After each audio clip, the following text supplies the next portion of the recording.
नमस्कार मित्रांनो, आमच्या डिजिटल कॉर्नर यूट्यूब चॅनलवर स्वागत आहे.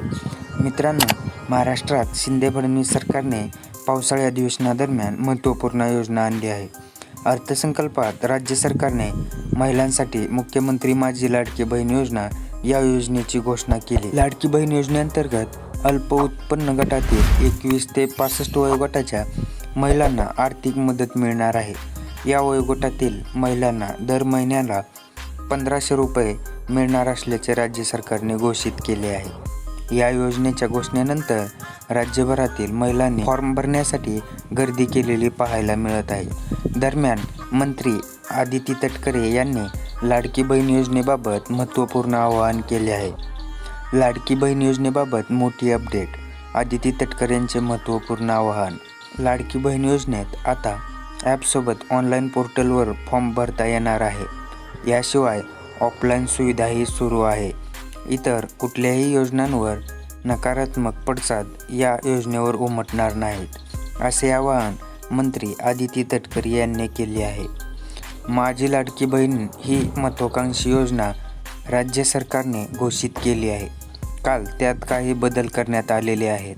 21 वर्षापासून 65 वर्षापर्यंत ज्या महिलांचं उत्पन्न 2.5 लाखाच्या आत आहे त्यांना 1500 रुपये प्रति महिना देण्याचा निर्णय घेण्यात आला आहे, असं उपमुख्यमंत्री देवेंद्र फडणवीस यांनी स्पष्ट केले आहे.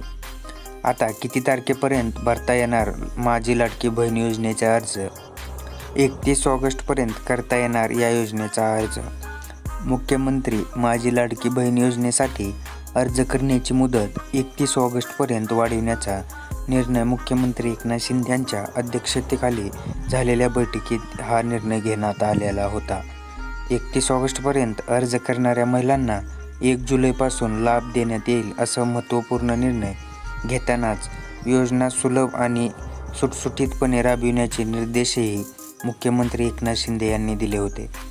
अर्ज करण्यासाठी मुदतवाढ देतानाच योजनेसाठी एकर शेतीची अट वगळण्याचा, लाभार्थी महिलांचा वयोगट 21 ते 60 वर्ष वयोगटाऐवजी 21 ते 65 वर्ष वयोगट करण्याचा, परराज्यात जन्म झालेल्या महिलांनी महाराष्ट्रातील अधिवास असणाऱ्या पुरुषाबरोबर विवाह केला असेल तर अशा बाबतीत त्यांच्या पतीचा जन्म दाखला, शाळा सोडल्याचे प्रमाणपत्र, अधिवास प्रमाणपत्र ग्राह्य धरण्यात येईल, असा निर्णय यावेळी घेण्यात आला होता. तर हे होते लाडकी बहीण योजनेबाबत आदिती तटकरे यांचे महत्त्वपूर्ण आवाहन. तर चला मित्रांनो, अशाच नवीन व्हिडिओसाठी आपल्या डिजिटल कॉर्नर यूट्यूब चॅनलला नक्की सबस्क्राईब करा आणि असेच आणखी नवनवीन व्हिडिओ पाहण्यासाठी बेल नोटिफिकेशन देखील ऑन करून ठेवा. चला पुढील व्हिडिओमध्ये भेटूया. तोपर्यंत धन्यवाद.